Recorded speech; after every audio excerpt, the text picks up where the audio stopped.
Ukurugirira ahari rukuru kurwanisa endwara nyinshi omu matungo aharengo rukuru rw'ihangeri Asiimwe Grace obwabira bugina habarisa omu Kanungu agizire ngu endwara yejwa ekirengize kujanjara omu matungo ekitumire gavumenti yatandikaho ihuriro y'okukingira amatungo gona omu ihanga. Gavumenti etiireho enkorensya ekwatiriire n'okugyemesa kw'endwara yejwa abantu abingi abarisa nitumanya enkora enkuru iyi gavumenti ebeneije ekatuteerera omubazi turebere ngu eki tukibasa kukora.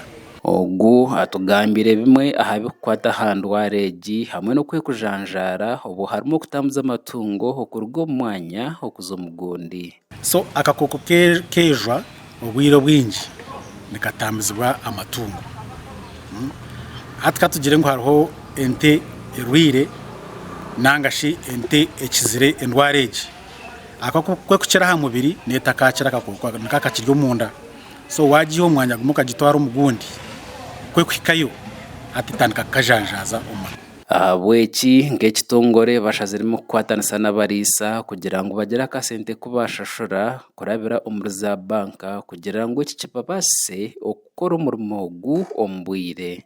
Ekyokubanza omurisa ayihandikise na banka sakoze sente zibakuza kushashura bazishashura omu banka, so ayihandikise n'abashaho bitu kugira ngu abase kushashura sente ezi mu banka nico tukumushaho munonga akobo ito abashaho twikirizibwa kukwata sente konka omurisa nabasa kushashura direct akose sumuye akushashura mu banka sibirezo.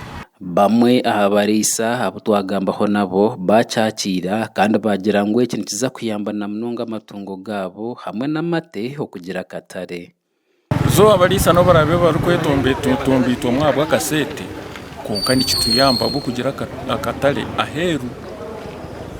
Echo gavumenti ntugisima bwa polisi ejo yo kutamu polisi yo kugira ngu abantu ihanga ryanitwara products zenta heru ihanga nituganyirwamo tuyamba kugira amatungo marungi tubone amate marungi tubone inyama nungi kandi tuyambe no mu ntungo no mu development tutungira amatungo mingi kandi gari mu buteka imwe itungo imegende mu misho kinayega mu kinakwata muyongo mu tubere kandi tumese n'abantu bagikwata je orukuri y'amatungo muri Kanungu hagizire ngu district batireho oburyo bwo kurebeka ngo ihuriro egi yakorwa kandi abarisa bona bahikwaho. Mbwene egi policy 1 no kumekinga sure ngo buri murisa yahikwa ente zona zagemwa empunu entama kandi bataha akasente ako nikazo mu revolving fund kugira ngo kagarike mu kagure vaccines ezindi.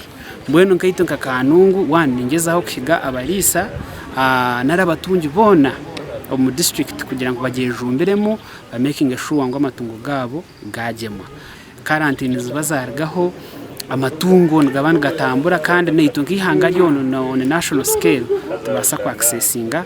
Kanungu nemwe ha district ezikukizayo kutunga entasya kurabira omubuhingi n'oburisa kandi nyimaho amatungo gakarwara embirito eyisira amatungo mingi omu kyanga eki. Gasha kwa Jacob Nwamanya habwa Tayari West.